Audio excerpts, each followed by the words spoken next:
Bismillahirrahmanirrahim. On continue notre démarche dans l'HTA d'origine endocrinienne. Après qu'on avait vu le phéochromocytome, dans cette partie, on va baser sur l'hyperminéralocorticisme ou sur l'adénome de Cohen. Pour les gens qui sont nouveaux, vous allez retrouver tous ces supports dans la description. Maximisez vos partages toujours, ne laissez pas seulement ces vidéos à votre disposition et on continuera notre démarche. Donc, comme définition, l'aldostérone commencera premièrement par l'aldostérone qui est l'origine de cette HTA-là. Donc, il est synthétisé par la partie glomérulée. Donc, c'est la couche la plus externe du cortex surrénalien. On parlera de minéralocorticoïdes. Ça vous fait rappel à la physiologie de synthèse minéralocorticoïdes, ou bien la physiologie de la sécrétion surrénalienne. Donc, c'est un principal hormone de ces minéralocorticoïdes. Il agit au niveau de quoi? Donc, toujours, j'insiste sur les notions de base, ils sont à retenir. Il va agir au niveau du tube contourné, ou bien du tube collecteur au niveau du néphron distal. Pourquoi? Pour retenir du sodium et augmenter le volume extracellulaire. C'est le principal hormone qui va augmenter la tension artérielle en cas de baisse de cette dernière. Donc, il va absorber le sodium Na+, et il va excréter le potassium, le K+. C'est pour cela, je répète, si vous avez une HTA avec une hypocalémie, pensez-vous à un hyperaldostéronisme ou bien un adénome de Cohen qui est en train de sécréter d'aldostérone de façon qui est accrue. Donc, je répète, l'aldostérone situé dans la partie glomérulée, donc c'est le principal hormone de minéralocorticoïdes. Il agit sur le tube contourné ou bien plutôt sur le tube collecteur du néphron. Il va absorber du sodium et il est hypocalémiant. C'est pour ça, ça va faire nous penser à un hyperaldostéronisme devant une hypocalémie. Les mécanismes qui vont expliquer cette HTA au cours de l'hyperminéralocorticisme, c'est l'augmentation du sodium premièrement. Je vous invite à noter cette plaque qui est échangeable avec l'expansion du volume intravasculaire premièrement. Deuxièmement, l'augmentation de la résistance périphérique et une hypertonie sympathique. Ces trois mécanismes vont expliquer l'HTA. Donc je répète, l'augmentation du sodium, donc qui va retenir de l'eau, l'augmentation de résistance périphérique et une hypertonie sympathique qui est secondaire à cette hyperminéralocorticisme. Donc ça c'est pour le rappel histologique. Donc là voilà, de l'extérieur vers l'intérieur. Donc on a premièrement la zone glomérulaire responsable de la sécrétion de l'aldostérone. La zone fasciculaire responsable de la sécrétion du cortisol. Ça on avait vu dans le syndrome de Cushing. On a la zone réticulée qui est responsable de la sécrétion de DHEA, des androgènes. Ça nous fait rappel au cours de l'hyperandrogénémie. Et là voilà la zone médulaire qui est responsable de la sécrétion des catécholamines. Tout ça, on a vu dans le phéochromocytome. Donc, médulaire, phéochromocytome, réticulaire, androgénémie, fasciculaire, hypercorticisme. Et là, dans la zone glomérulaire, c'est l'aldostérone. Et on parlera d'adénome de Cohen ou d'hyperminéralocorticisme. Donc, vous voyez que chaque couche de la surrénale, elle est responsable de plusieurs pathologies qu'on est en train de traiter en enchaînement dans notre démarche. Toujours ça, c'est notre méthode de travail. Donc, après qu'on avait basé sur les notions de base que vous êtes censé de les retenir, bien sûr. Donc, on parlera, donc là, c'est la physiologie, c'est le rénine, le système rénine-angiotensine, plutôt rénine-angiotensine aldostérone. Donc, c'est le système qui va rassurer l'absorption du Na+, au niveau du tube contourné, du tube collecteur. Il va associer la vasoconstriction. Donc, c'est la physiopathologie qu'on est en train de détailler avec une hypertonie sympathique induite par la sécrétion de cette aldostérone. Donc, définition. Donc, c'est quoi un hyperaldostéronisme primaire ou HAP? Donc, c'est un syndrome qui associe une HTA avec hypocalémie. D'abord, cette hypocalémie, c'est elle qui nous a fait penser à pathologie endocrinienne. Deuxièmement, une sécrétion excessive d'aldostérone qui est soit indépendante ou semi-indépendante du système rénine-angiotensine. Et cette dernière, ce syndrome d'hyperaldostéronisme, il est responsable dans 8 à 10% des cas des HTA qui sont d'origine endocrinienne. Donc une HTA avec une hypocalémie peut être révélatrice d'un hyperaldostéronisme primaire ou d'un adénome de Cohen Le voilà sur le plan histologique et anatomopathologique. Donc 10 à 8% des cas d'HTA peuvent être secondaires à un hyperaldostéronisme primaire. Pour les étiologies de ce syndrome d'hyperaldostéronisme primaire, on note premièrement, faites attention, c'est l'adénome de Cohn qui est retrouvé dans 30% des cas. Le voilà sur le plan macroscopique et histologique à gauche dans l'illustration. Donc c'est une tumeur bénigne, je répète, un adénome de Cohn, c'est une tumeur bénigne qui est sécrétante de l'aldostérone. Cette tumeur, elle ne dépasse pas, ça c'est à retenir, faites attention, les 20 mm. Si cette dernière dépassera là, nous sommes dans la malignité. Donc étiologie, adénome de Cohn, 30% des cas. Heureusement, c'est unilatéral. Parfois, c'est une hyperplasie bilatérale des deux surrénales. Elle est retrouvée dans 60% des cas, mais elle peut être unilatérale. On parlera là d'un hyperaldostéronisme idiopathique. Il s'agit des formes qui sont familiales. On parlera de hyperaldostéronisme familial, moins d'1% des cas, heureusement. Ces dernières, ils sont sensibles à la dexaméthasone, on va voir ça. Et plus rarement, on a le carcinome surrénalien malin, malheureusement, mais heureusement, ce dernier est très exceptionnel. Donc, si on vous pose la question, quelles sont les causes, les étiologies de l'hyperaldostéronisme primaire, citez-vous l'adénome de Cohn, l'hyperplasie bilatérale ou unilatérale, l'hyperaldostéronisme familial, heureusement, c'est rare. Et le plus rare, dernièrement, et heureusement aussi, c'est le carcinome surrénalien. Heureusement, ce dernier, c'est exceptionnel. Donc, ces étiologies sont responsables d'une HTA, je répète, endocrine, voire des formes familiales d'hyperaldostéronémie familiale. 1% des cas, elle est sensible à la dexaméthasone, si on vous pose la question. Et dernièrement, pourra être des formes malignes, ce que vous êtes en train de voir. Donc, c'est le carcinome surrénalien, donc, qui est de grande taille, le voilà. Je répète, un adénome de Cohn ne dépasse pas les 20 mm. Donc, passons à la clinique. Donc, la clinique, qu'est-ce qu'elle va associer? Donc, une HTA de degré qui est différent et divers. Parfois, avec un retentissement, le patient pourra avoir une hypocalémie. Le patient pourra avoir un syndrome polyuropolydipsique. Ça nous fait rappel au diabète. Le patient pourra avoir une fatigabilité musculaire, donc due à cette hypocalémie. Donc, paresthésie, anomalie du QT à l'ECG. Donc, tout ça, vous avez vu dans votre cardiologie. Pour le diagnostic positif, donc, il repose, donc ça, c'est le but de cette partie, il repose sur le dosage hormonal en association.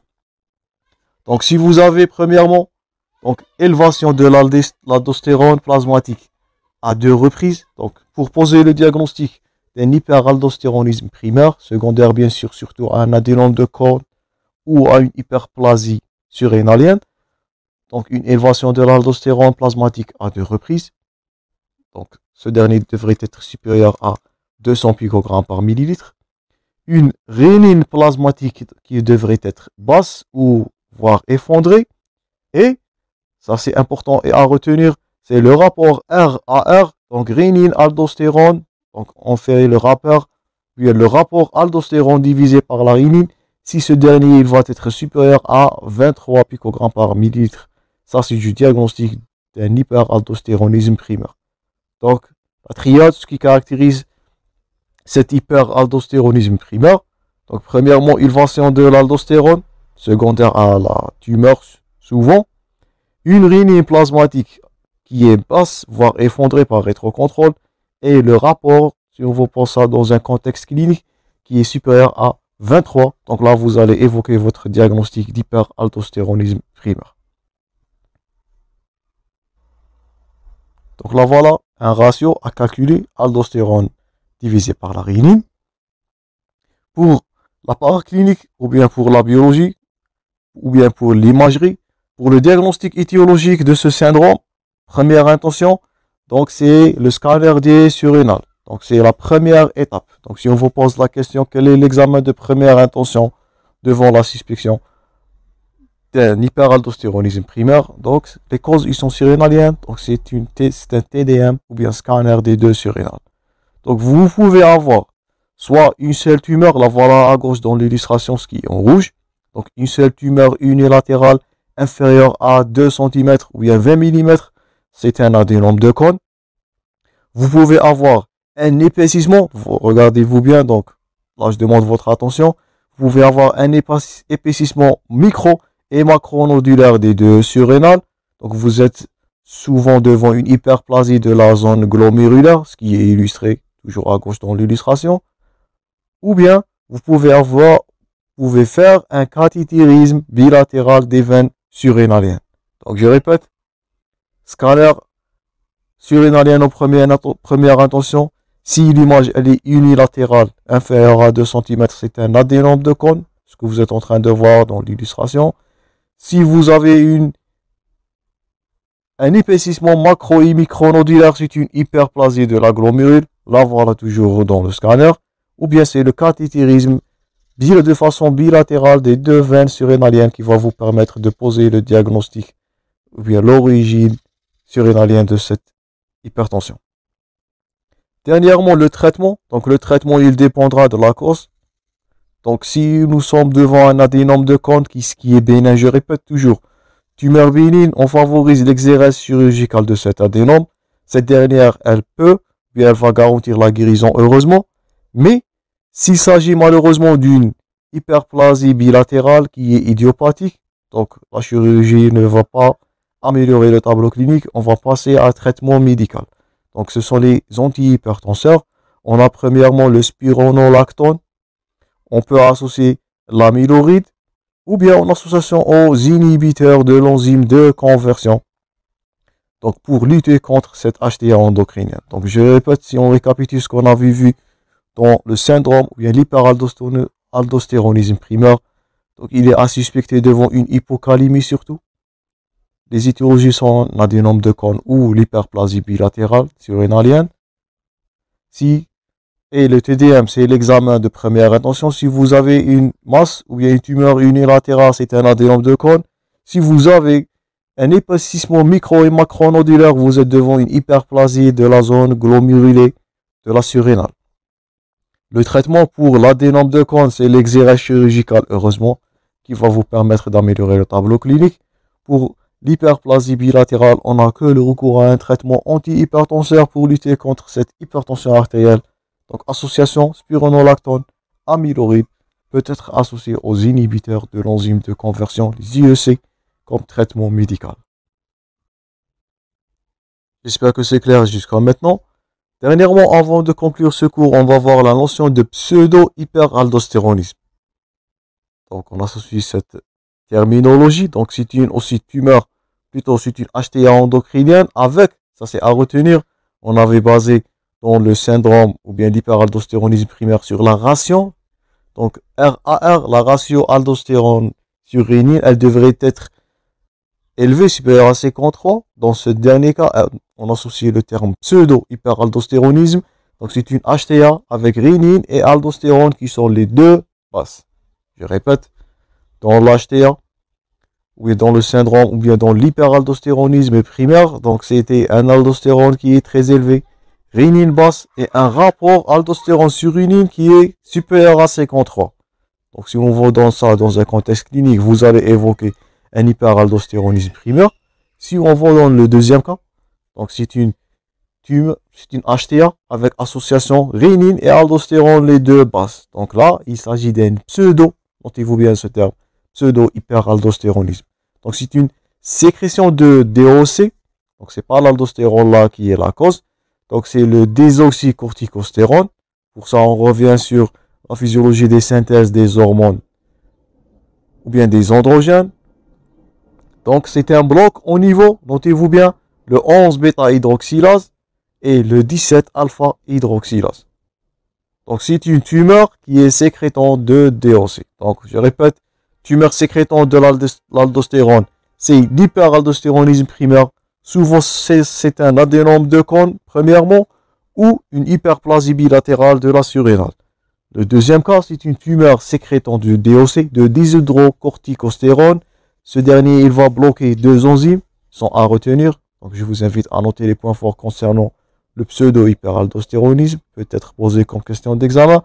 Donc cette DOC, cette désoxycorticostérone va bloquer le 11 bêta-hydroxylase, le 17 alpha-hydroxylase, et ça va donner un syndrome ou bien un pseudo-hyperaldostéronisme HTA avec rénine basse, aldostérone basse. Donc là, c'est un excès apparent de minéralocorticoïdes, par exemple. Donc, ce syndrome peut être retrouvé donc, devant une prise exagérée de confusurée à base de réglisse. Donc la réglisse, c'est parmi les causes, ou bien c'est un facteur qui va favoriser l'HTA. Donc vous savez ça de votre hématologie. Donc la réglisse, c'est une substance qui est hypertenseur. Elle peut manifester par un syndrome ou bien par un pseudo-hyperaldostéronisme, soit une tumeur, je répète, vous avez dans ce cas, soit une tumeur sécrétante de désoxycorticostérone, ou bien un excès, un apport exagéré de réglisse, par exemple. Donc, le voilà, les deux blocs sur les deux enzymes.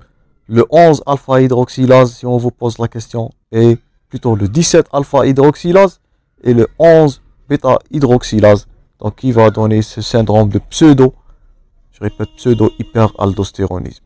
Donc, si on vous pose la question, deuxièmement, les causes surrénaliennes, donc, c'est un adénome de cône, premièrement. Deuxièmement, c'est une hyperplasie bilatérale. Troisièmement, vous pouvez citer la forme familiale de cette maladie.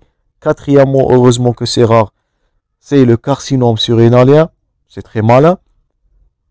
D'autres causes, ce sont des tumeurs sécrétantes de déshydrocorticostérone, responsables des deux blocs. Je répète toujours, les points forts, ils sont à retenir 11 bêta-hydroxylase, 17 alpha-hydroxylase, ou bien il peut être une simple prise donc d'une confiserie à base de réglisse. Cette substance-là peut être hypertenseur. Dernièrement, donc, vous pouvez être devant un syndrome de Cushing, vous pouvez être devant une acromégalie, une hyperthyroïdie qu'on avait déjà abordé dans le premier chapitre, ou bien l'hyperréninisme primaire. Donc c'est une tumeur sécrétante dans ce dernier cas de rénine.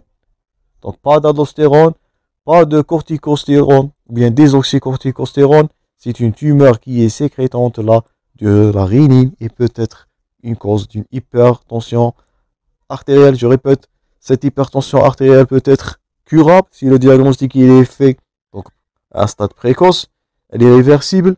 Elle va survenir chez un sujet jeune. Heureusement, on peut les traiter. Mais malheureusement, si cette dernière, elle n'est pas dépistée, elle n'est pas recherchée à un stade précoce, elle pourra évoluer comme vous avez vu dans la partie précédente, voire même faire des métastases, donc extra-surrénaliennes, et c'est du mauvais pronostic malheureusement. Donc j'espère que vous avez noté tous les points forts concernant l'HTA endocrinienne, surtout le phéochromocytome, l'adénome de Crohn, l'hyperplasie surrénalienne. Ce sont les trois titres que vous allez baser sur. Et n'oubliez pas dernièrement le syndrome pseudo-hyperaldostéronisme. Gardez-vous en tête la ration aldostérone-rénine. C'est cette dernière qui va vous permettre de s'orienter soit vers un adénome de Crohn, soit un hyperaldostéronisme primaire, voire un pseudo-hyperaldostéronisme. Donc ça c'est tout pour l'HTA endocrine, chers collègues. Merci pour votre attention toujours. Bon courage dans vos préparations. À la prochaine dans d'autres cours.